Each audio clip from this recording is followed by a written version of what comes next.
Salutare tuturor și bine v-am regăsit la un episod de pe acest canal. Astăzi o să mai facem mici retușuri la noua cameră. O să băgăm spumă prin toate spațiile astea ca să se izoleze și mai bine. După o să punem șipcile care o să vină aici peste tot la îmbinături. O să le facem tot din bucăți de lambriu și după o să dăm și cu lac pe tot lambriu. Înainte de a începe, nu uitați să dați un like, să vă abonați, iar acum să-i dăm drumul la treabă.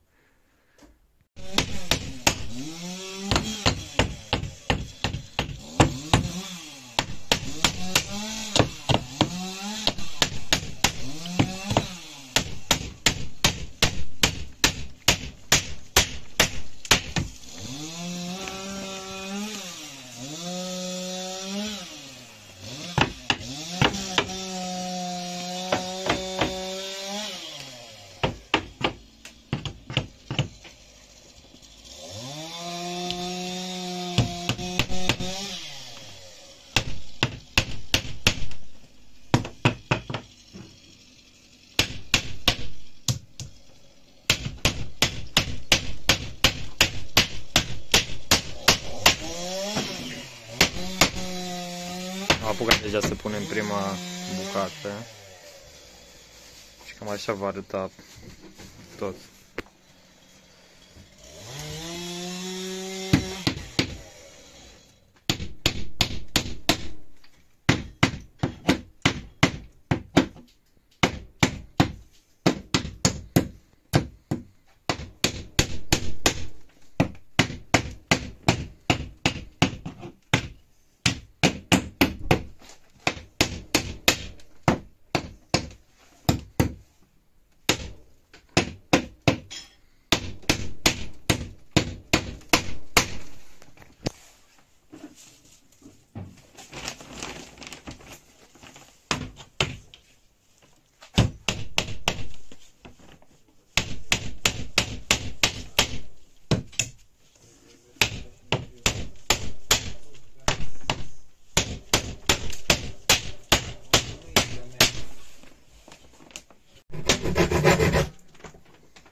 Am prins pe toate pe pereți, acum arată mult mai bine și se și țin unite. N-a mai rămas spațiu liber și stă mult mai bine acum.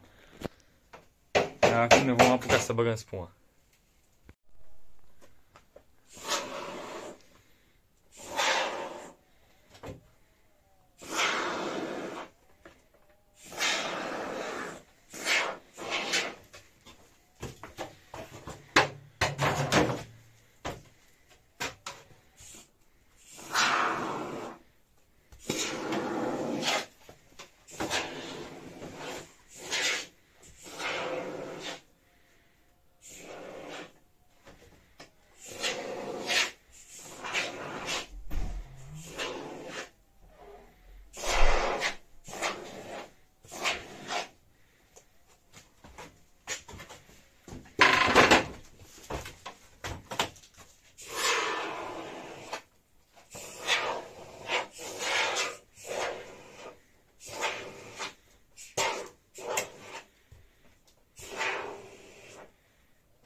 încercat să dăm cu lac, dar n-a ieșit prea bine, așa că am renunțat la idee, fiindcă nu se prindea destul de bine.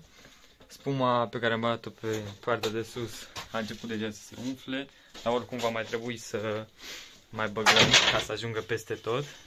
Iar acum ne-am apucat să punem și restul de lambriu pe peretele ăsta. Am pus deja lații și ne apucăm să-l punem.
Am trecut de jumătate și pe partea asta, mai avem încă puțin și terminăm.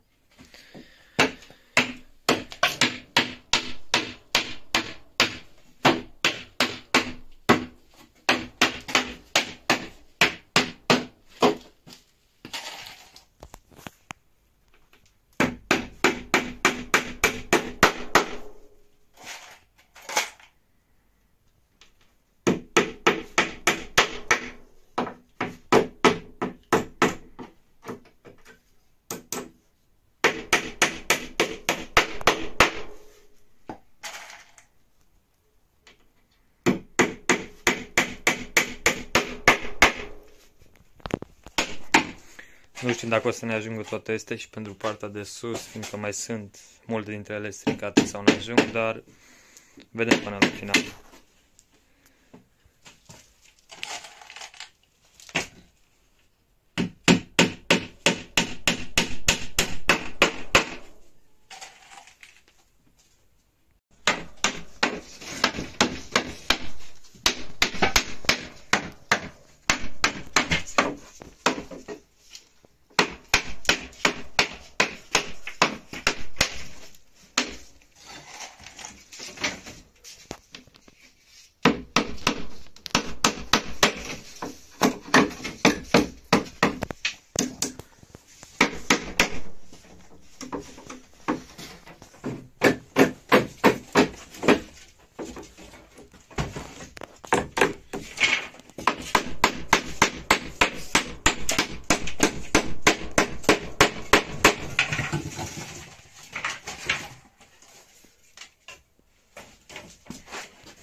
mult în afară, le-am făcut pe toate la același nivel, iar acum o să punem încă o bucată peste fiecare parte, așa, ca să stea pe deasupra și o să mai putem pune și unele chestii pe ea.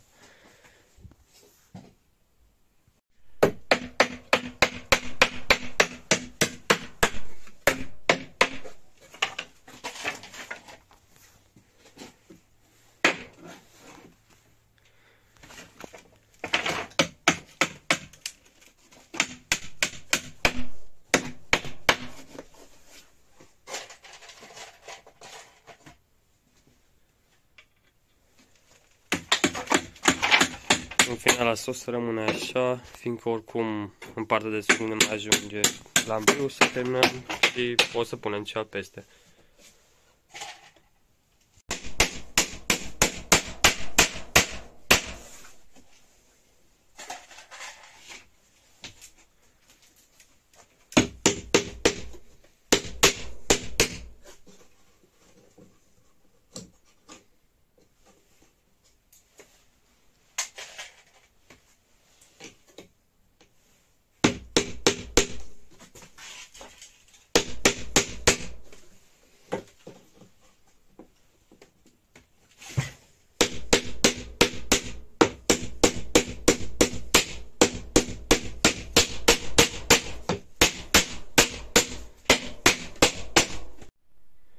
Am terminat de pus și partea asta de sus, stă destul de bine.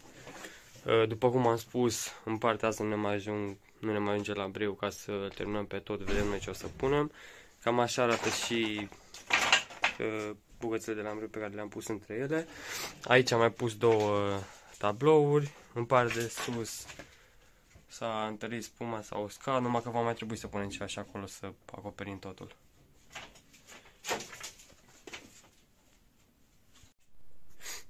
Dacă v-a plăcut și acest episod, nu uitați să vă abonați, să lăsați un like, dacă vreți să și distribuiți, iar noi ne revedem data viitoare.